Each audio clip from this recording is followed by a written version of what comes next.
We didn't care about the future. We just wanted to be the most dangerous band on the planet. They took me to an emergency room and then I died.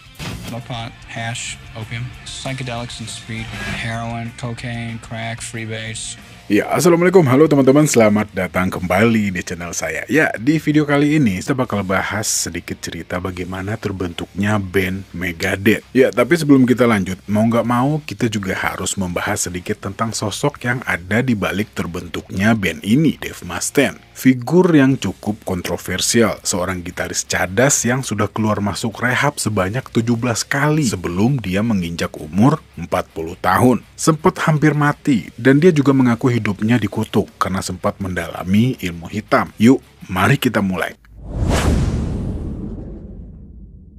Ya, Dave Mustaine lahir di La Mesa, California, tanggal 13 September tahun 1961. Anak bungsu dari 4 bersaudara. Dave adalah anak laki-laki satu-satunya. Ibunya bernama Emily dan ayahnya bernama John. John adalah seorang bankir yang cukup dihormati, juga punya sisi yang mengerikan. Hal yang paling diingat Dave tentang ayahnya adalah bahwa ayahnya seorang pemabuk yang sangat mengerikan. Kakak Dave yang bernama Michelle bercerita kalau ayahnya pernah menarik telinga Dave dengan tang untuk menyuruhnya masuk ke dalam rumah. Wow, ini serem juga ya. He was a violent drunk. I kind of feared him because of his drinking. My dad could be very, very cruel to David at times. I know one time he disciplined him by grabbing his ear with a pair of pliers and dragging him down the driveway home. Ya, tapi untungnya hal ini tidak berlangsung lama bagi Dave. Pada saat Dave berumur 4 tahun, orang tuanya bercerai. Mulai dari sana, ibu Dave membawa anak-anaknya dan hidup berpindah-pindah agar tidak ditemukan oleh ayahnya. My dad would find us, we'd move again, he'd find us. I never saw a moving van during the day. We'd always move at night and he would find my mom and we'd run. Di sisi lain, dengan situasi seperti ini, Dave tidak pernah punya sahabat dan juga jenjang pendidikan yang juga ala kadarnya. Untuk melanjutkan hidup mereka, ibu Dave bekerja serabutan, mulai dari menjadi ART dan lain-lain. Dan tentu saja, hasil dari pekerjaan ini tidak akan bisa memanjakan anak-anaknya. Dave kecil selalu dibully oleh teman-temannya secara mental maupun fisik. Mereka hidup dari program bantuan pemerintah, belas kasihan, dan sumbangan orang-orang di sekitarnya. Mulai dari makanan dan pakaian. Salah satu hal yang paling diingat Dave adalah dia sering dibully karena pakaiannya yang kekecilan dan selalu membawa-bawa kupon makanan di sekolahnya. Satu lagi yang membuat dia dibully adalah karena kepercayaan yang dianutnya. Okay, I can tell you, my mom was a housekeeper. We were very poor. We used state medical aid and food stamps, which means they give you coupons to get food, secondhand clothes. And you know, you go to school and your pants are like this short, and that's like when you're standing up straight. You know, that's not cool at all. Walaupun begitu, Dave tetap kuat. Ada 2 hal yang menjadi penyemangatnya pada saat itu: bermain baseball dan tentu saja musik. Dave mendapatkan gitar pertamanya saat dia lulus dari sekolah dasar. Ibunya yang membelikan. Dave selalu meminjam buku musik kakaknya dan mulai mempelajari dasar-dasar nada, yang tanpa sepengetahuannya hal ini akan menjadi bekalnya suatu hari nanti. Tapi sayangnya, gitarnya nggak bertahan lama karena gitar tersebut dihancurin oleh kakaknya yang bernama Debbie. Debbie found something not to her liking, so she broke the guitar over my head. That kind of ended the guitar for a while. Dan mulai dari sana, Dave memfokuskan energinya melalui permainan baseball. Dia termasuk pemain yang kasar dan jadi kontroversial di kalangan para orang tua teman-temannya. Bermain dengan cara dan gayanya sendiri agar timnya menang. Dave mengingat orang tua mereka selalu menyoraki saya di saat saya memasuki lapangan karena saya bermain cukup kejam. Ya, lanjut lagi.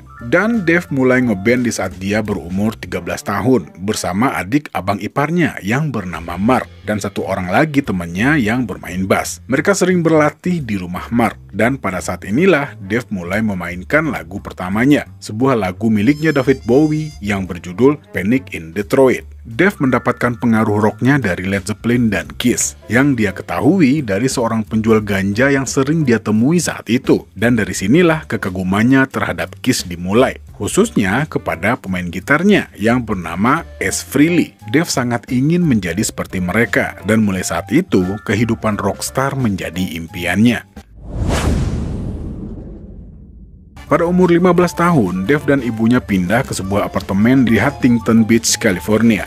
Tapi tak lama kemudian, ibunya pergi meninggalkannya karena tidak tahan melihat hari-hari Dave yang jauh dari ajaran agama, selalu teler dan sering bolos sekolah. Di satu sisi, Dave merasa makin bebas. Dia makin punya banyak waktu buat hobinya, bermain musik dan mabuk-mabukan. Dan Dave mendapatkan uang dari bisnis kecil-kecilannya, berjualan ganja. Dan dari bisnis inilah, Dave mendapatkan berbagai rekaman piringan hitam dan berbagai peralatannya pada saat itu. I started to deal pot because there's not really any other way for a 15-year-old to make money besides peddling your ass, and I wasn't into that. And I was dealing drugs to someone who worked at a record store, and she would come and have sex with me during the day, and then she would drop off records and I'd give her pot.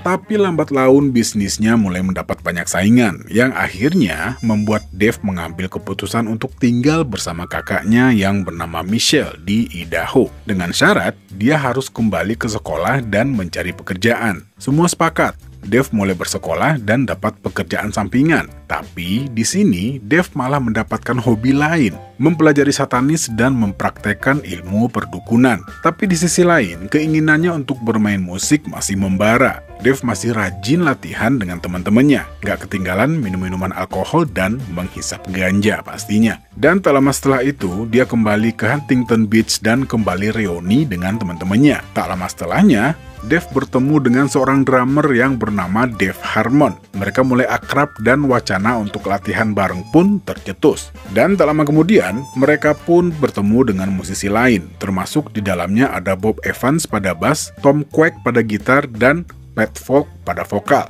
Mereka sering latihan di garasi Pat. Kebanyakan lagu yang mereka bawakan adalah lagu-lagu dari Judas Priest, Def Leppard, dan Scorpion. Pada tahun 1978, band ini resmi dibentuk dan diberi nama Panic. Band ini bercita-cita untuk berkarir di dunia musik, tapi kenyataannya mereka lebih sering pesta-pesta dan mabuk-mabukan daripada membuat lagu. Singkat cerita, band ini tidak bertahan lama. Sebuah kejadian tragis membuat band ini perlahan-lahan hilang. Sebuah kecelakaan merenggut nyawa drummer additional mereka yang bernama Mike Leftwich dan seorang soundman yang bernama Joe pada sebuah kecelakaan mobil. Walaupun mereka masih berusaha untuk bertahan, tapi trauma kehilangan seorang sahabat akhirnya membuat mereka kehilangan semangat. Dan pertunjukan terakhir mereka adalah di tahun 81. Setelah itu, Dave Mustaine tidak punya kekuatan lagi untuk melanjutkan band ini. Dave hanya bertahan 1 tahun dengan band yang bernama Panic ini, sebelum dia melihat sebuah iklan di koran yang mencari seorang pemain gitar. Iklan ini ditulis oleh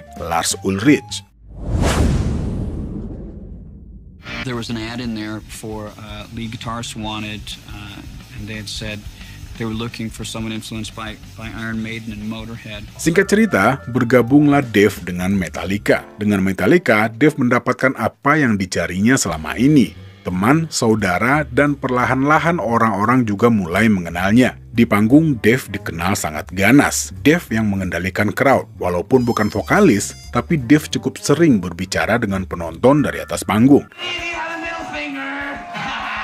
Dave layaknya leader bagi Metallica pada saat itu, dan Dave merasa dia adalah leader dari Metallica. It seemed to me like I was the leader of the band because I had big balls and I wasn't going to take shit from anybody. Tapi di satu sisi, kebiasaan minum dan obat-obatannya tetap mengikutinya. Hingga tibalah hari itu, hari di mana Dave dipecat dari Metallica. Ya, silakan simak cerita pemecatan Dave di video sebelum ini.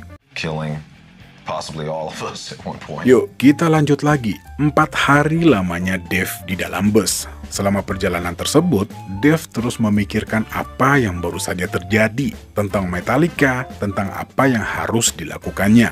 Dia sangat marah pada saat itu. Dia harus membuat sesuatu untuk membalaskan dendamnya. Dan inilah salah satu tujuan dari lahirnya Megadeth. Singkat cerita, Dave Mustaine kembali ke California, ke tempat ibunya. Dave menyatakan bahwa masa itu adalah masa di mana dia merasakan depresi yang dalam, masa yang sangat kelam dalam hidupnya. Dia merasa dipermalukan dan telah menjadi orang yang gagal. I'd seen my dad in a coma and dying, and this was probably more harmful to me than anything I'd ever been through. Dia bahkan sempat tidak mengakui kalau dia dipecat. dia mengatakan kepada teman-temannya kalau dia keluar dari Metallica. Setelah itu, Dave mulai bekerja sebagai telemarketing. Biar bagaimanapun dia harus mencari uang untuk menyewa apartemen untuk dirinya. Di sela-sela waktunya, dia masih menyempatkan diri untuk nge-jam bareng teman-temannya dan sempat membuat sebuah band dengan nama Fallen Angel. Tapi di satu sisi, chemistry nggak ada di antara mereka. Di sisi lain, Dave mungkin hanya ingin memanfaatkan waktu kosongnya untuk tetap berlatih dan bermain band. Hingga pada suatu pagi, dia terbangun dari mabuknya karena dentuman suara bass yang menggema dari lantai bawah. There was some guy living underneath me. It was Running with the Devil by Van Halen, so I was sitting there going bum bum bum. Setelah menggedor-gedor lantai dan ternyata percuma, Dave melemparkan pot ke arah AC di lantai bawah. I have nothing against Van Halen, but that's the most horrible bass line to listen to if you're hungover. All of a sudden, I hear this flower pot come smashing down onto my air conditioner. Dan sambil meneriakkan kata-kata, Shut up! And it stopped. Dan seorang pemuda bernama David Ellefson yang berumur 18 tahun, yang saat itu sedang menikmati lagu Van Halen dengan iringan bassnya, dan suara bassnya lah yang memperkenalkannya pada Dave Mustaine. Beberapa saat kemudian, pintu apartemen Dave diketok oleh orang asing. I hear this on my door, and I open the door, and there's these two kids. Gives me this kind of like condescending look. The infamous Mustaine snarl. And they go, "Hey, you know where to get some cigarettes?" And I went, Yeah, down the street at the liquor store, and slams the door in my face. "Hey, are you old enough to buy beer?" And I said, "Now you're talking." Dan malam itu, mereka habiskan dengan ngobrol tentang musik sambil minum bir. Tapi Dave mengaku dia hanya mendengarkan. Tujuan utamanya adalah minum bir gratis dari anak-anak ini. Ya, David Ellefson sendiri berasal dari Minnesota. Tujuannya ke Los Angeles adalah untuk bersekolah di sebuah sekolah musik yang bernama Musician Institute. Dia adalah seorang penggemar berat Van Halen. Tak lama mereka pun semakin akrab. Entah kenapa mereka cocok satu sama lain. Di satu sisi, Dave bagaikan seorang guru yang sudah mempunyai banyak pengalaman. Di sisi lain, pemuda yang bernama David ini haus akan ilmu pengetahuan. Mereka pun makin sering nongkrong bareng, nge-jam dan tentu saja minum bareng. Dan inilah cikal bakal band yang bernama Megadeth. Di satu sisi, Dave Mustaine pun semakin dekat untuk mewujudkan balas dendamnya kepada Metallica. Apalagi setelah tahu kalau saat itu Metallica telah merilis album Kill 'Em All yang menyertakan 4 lagu yang juga terdapat andil Dave Mustaine di dalamnya. Tapi sekali lagi, saat itu Metallica tidak memasukkan nama Dave Mustaine di dalam kreditnya. Ya, sedikit informasi, nama Megadeth ini sendiri awalnya dibikin Dave untuk judul sebuah lagu yang dibuat Dave Mustaine waktu dia berada di dalam bus pada saat kepulangannya ke Los Angeles di hari dia didepak dari Metallica. Dan nama ini terinspirasi dari sebuah pamflet yang pada judulnya terdapat tulisan Megadeth. Ya, kita lanjut lagi. Dan anggota awal Megadeth adalah Dave Mustaine, David Ellefson, dan Greg Handevidt sebagai gitaris. Mereka sudah mulai manggung di rentan waktu ini dengan dibantu oleh seorang drummer yang bernama Dijon Carothers. Tapi Greg hanya bertahan beberapa bulan. Kerry King dari Slayer sempat mengisi kekosongan gitaris di Megadeth. Dan di waktu lain, mereka pun mulai mengaudisi beberapa vokalis, tapi tidak satu pun yang masuk kriteria. Walaupun sempat ada nama Billy Bones dan John Series, akhirnya Dave Mustaine memutuskan untuk menyanyikan sendiri lagu-lagunya sambil bermain gitar. Dan pada posisi drum, setelah 6 bulan lamanya mereka mengaudisi para pemain drum, akhirnya mereka memilih seorang drummer yang bernama Lee Rauch. Dan setelah itu, mereka mulai masuk studio untuk merekam demo sebagai trio. Demo ini dirilis pada tanggal 9 Maret tahun 1984. Terdapat 3 track pada demo ini. Ada lagu Last Rites, _Love to Death, The Skull Beneath the Skin, dan Mechanic. Mechanic adalah sebuah lagu yang sengaja dibuat Dave untuk menyaingi Metallica. Kalau kita dengar sekilas, lagu ini mirip dengan The Four Horsemen milik Metallica di album Kill 'Em All.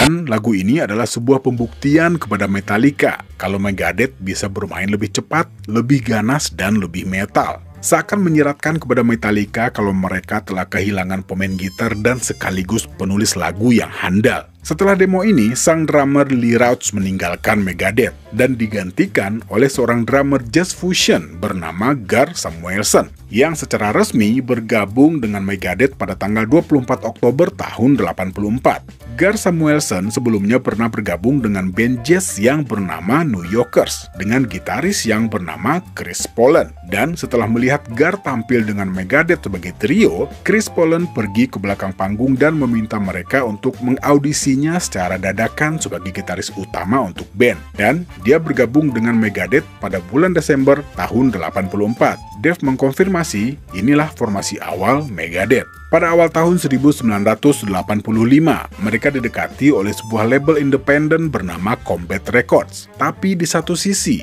band ini sedang disibukkan dengan kecanduan mereka akan heroin, kokain, dan teman-temannya. Tanpa mempelajari kontrak yang mereka dapat, kesepakatan ini diterima dengan nilai kontrak sebesar $8.000 saja. Ini bukan nilai yang pantas untuk sebuah band, dan Dave Mustaine paham akan hal ini. Kata Dave, ini adalah sebuah penghinaan. Hingga akhirnya, setengah uang dari kontrak ini mereka habiskan untuk alkohol, obat-obatan terlarang, dan makanan. Dan mereka memecat produser mereka untuk album ini, dan menyelesaikan rekamannya sendirian. Dan album pertama ini bernama Killing Is My Business and Business Is Good. Dave Mustaine juga menyiapkan logo, sebuah gambar tengkorak yang disilang oleh tulang. Tengkorak ini dibikin dengan telinga tertutup, mata tertutup, dan juga mulut yang ditautkan dengan lingkaran besi.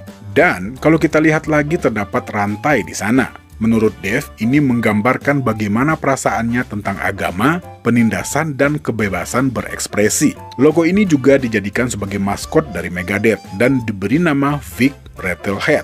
Dan maskot ini sering muncul di album-album Megadeth selanjutnya. Ya, walaupun album ini dikerjakan oleh sebuah indie label dari New York, di sisi lain penjualan album ini cukup baik. Dan Megadeth juga mendapat tempat di top 200 Billboard. Dan di album ini juga terdapat sebuah lagu cover dari tahun 60-an yang berjudul These Boots Are Made For Walking. Punyanya Nancy Sinatra, dibuat dengan tempo yang lebih cepat dan dengan sedikit ubahan pada lirik. Walaupun sempat ada masalah dengan penciptanya dan membuat lagu ini dihapus pada rekaman versi tahun 95, tapi lagu ini merupakan salah satu lagu favorit dari para fans Megadeth. Setelah album pertama ini, tanpa membuang-buang waktu banyak, Megadeth pun segera melanjutkan karya mereka di album kedua. Menurut Dave Mustaine, album kedua ini adalah sebuah penentuan. Jika bagus, mereka akan terus ke puncak, dan jika gagal, mereka akan terjun bebas. Dan Combat Records menyiapkan dana $25.000 untuk album ini. Tapi di sisi lain, band tidak puas dengan bentuk kerjasama yang ditawarkan oleh label.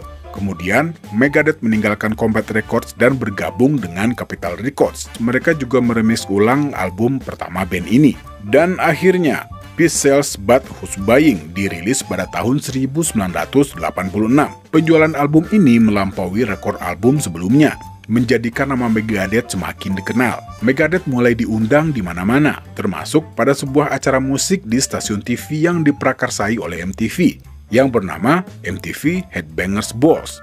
Videos tonight from Def Leppard, Doro, Trouble, Van Halen, New Suicidal Tendencies, and Us. Acara ini menampilkan band-band ternama sebagai tamu dan presenter. Di sisi lain, hal ini akhirnya menjadikan Megadeth perlahan-lahan mulai menandingi nama Metallica. Dan album ini juga disebut sebagai album yang berpengaruh pada genre thrash khususnya dan ekstrim metal secara umum. Album ini juga memasukkan lirik tentang politik yang akhirnya lekat dengan image band ini di kemudian hari.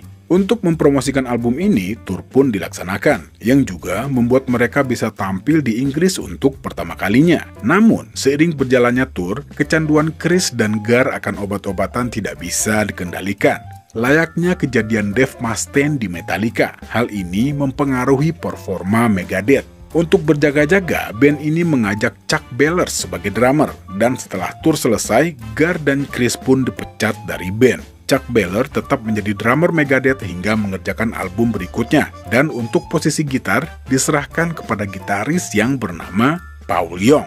Dan album ketiga mereka, So Far So Good So What, mulai digarap. Termasuk di dalamnya ada lagu yang berjudul Set World of Fire yang merupakan gubahan dari lagu yang berjudul Megadeth, yang waktu itu sempat ditulis oleh Dave Mustaine di dalam bus. Dan juga ada lagu In My Darkest Hour yang didedikasikan untuk Cliff Burton. Lagu ini ditulis Dave setelah mendengar kematian Cliff Burton. Ya, sepertinya hubungan band ini dengan obat-obatan selalu memberikan masalah. Di satu sisi, rekaman album ini berjalan dengan sangat lancar, tapi di sisi lain, hubungan mereka mulai memanas. Masalah terjadi dengan anggota baru, Chuck Baylor dan Paul Young. Kecanduan Chuck tidak terkendali dan membuatnya dipecat dari Megadeth dan digantikan dengan Nick Menza. Di sisi lain, Paul Young juga dikeluarkan karena Dave Mustaine mencurigai kalau Paul Young berselingkuh dengan pacarnya. Ya, tapi hal ini dibantah oleh Paul. Dan beberapa tahun kemudian Dave Mustaine mengklarifikasi kalau pemecatan Chuck dan Paul adalah gara-gara mereka menolak untuk mengendalikan kecanduan mereka. Ya, terkenal dan makin banyak uang, menjadikan Megadeth makin tak terkendali. Di sisi lain, kecanduan Dave Mustaine akan obat-obatan selalu menjadi masalah. Sampai-sampai Ozzy Osbourne pun pernah menasihati Dave. Ozzy sempat mengatakan, "Saya sudah melihat semua, dan saya sudah melakukan semua, dan tidak ada yang berhasil. Anda tidak bisa terus seperti ini. Pada akhirnya, Anda akan kehabisan tenaga atau mati," kata Ozzy. Ya, nasihat yang keluar dari mulut orang yang sangat dihormati Dave membuat Dave berusaha merubah gaya hidupnya. Tapi sayangnya hanya sementara, hingga puncaknya sebuah kejadian yang hampir membuat band ini bubar. Pada waktu itu, Megadeth diundang untuk bermain di sebuah festival besar bernama Monster of Rock di Inggris. Festival ini juga ikut dimeriahkan oleh Kiss dan Guns N' Roses, sebuah konser festival fenomenal yang bertaburkan nama-nama besar, yang di sisi lain juga tragis. Beberapa penonton juga kehilangan nyawa pada festival ini. Beberapa jam setelah konser, David Ellefson mengumumkan kalau dia akan pulang ke rumah dan meninggalkan konser untuk melakukan rehab. Dan dengan sangat terpaksa, Megadeth pun harus membatalkan jadwal tur berikutnya, membuang semua kesempatan untuk bermain di depan ribuan penonton, ditambah kesempatan untuk menjadi semakin dikenal. Tapi di sisi lain, David Ellefson punya alasan sendiri. Dia terpaksa mengambil langkah ini karena berdasarkan beberapa kejadian yang dialami band pada saat itu. Dan Dave Mustaine juga bertanggung jawab atas beberapa hal yang terjadi di dalam band ini. Di tempat lain, Dave mempunyai ketakutannya sendiri. Selain hal ini akan berpengaruh besar buat Megadeth, di satu sisi Dave juga tahu kalau dia juga butuh pertolongan. Dia sadar kalau kecanduannya juga sudah tidak bisa dikontrol. Dan segera setelah pulang, Dave juga memeriksakan dirinya dan masuk ke pusat rehabilitasi, tapi tidak membuahkan hasil. Pada musim panas tahun 89, Dave Mustaine ditangkap karena mengemudi dalam keadaan mabuk. Polisi menemukan 6 zat berbeda di dalam tubuh Dave, sehingga Dave diharuskan untuk menjalani 18 bulan terapi untuk kecanduannya. Tapi semua hal ini tidak merubah Dave Mustaine. Dia malah menyuruh orang lain untuk menggantikan posisinya. Dan sebuah kejadian lagi yang makin memperparah image Megadeth dan mempengaruhi karir Dave sebagai musisi dan performer. Di tahun yang sama, Megadeth merekam sebuah lagu Alice Cooper yang berjudul No More Mr. Nice Guy.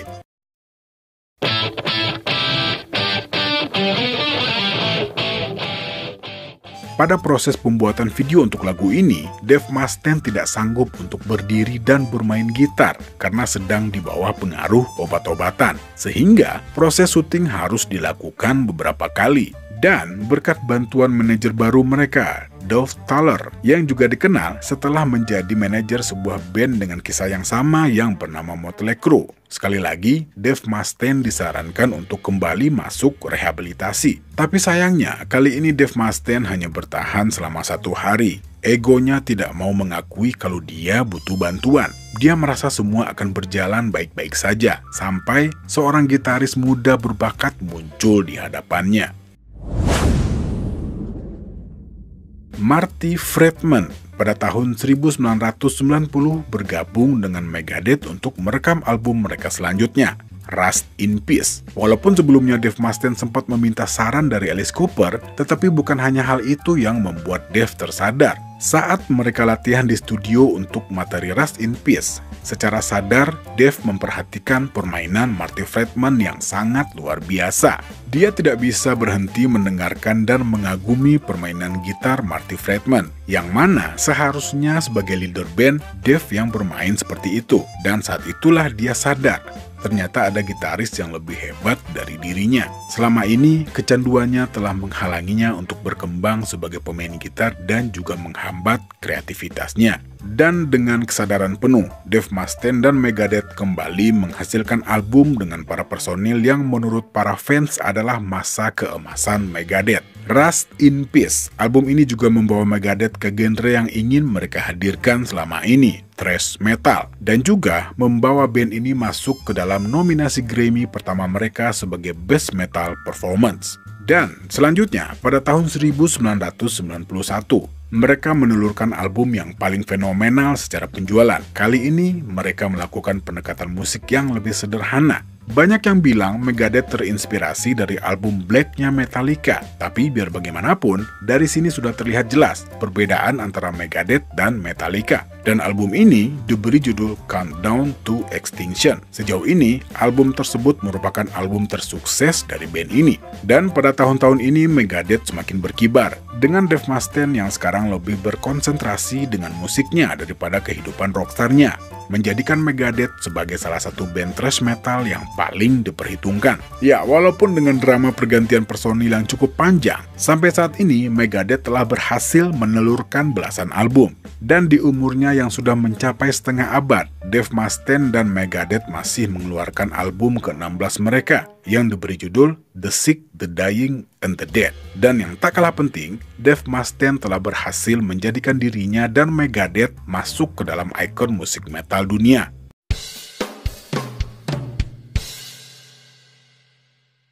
Oke, mungkin ada beberapa kejadian yang kebalik atau tidak pada tempatnya. Ya, kalau teman-teman punya informasi yang lebih akurat, nggak ada salahnya teman-teman cantumkan di kolom komentar. Ya, sebenarnya kalau mau diceritakan secara detail, ini ya pasti panjang banget ya videonya, dan saya sempat baca juga salah satu artikel di sebuah situs musik. Kalau saya baca di situ, ternyata para personil yang hadir sebelum album Rust in Peace, ternyata mereka punya satu kesamaan. Ya, ini kalau saya nggak salah ya, mereka sama-sama penyuka obat-obatan. Teman-teman, sepertinya itu dulu video kali ini, dan ini udah cukup panjang banget videonya.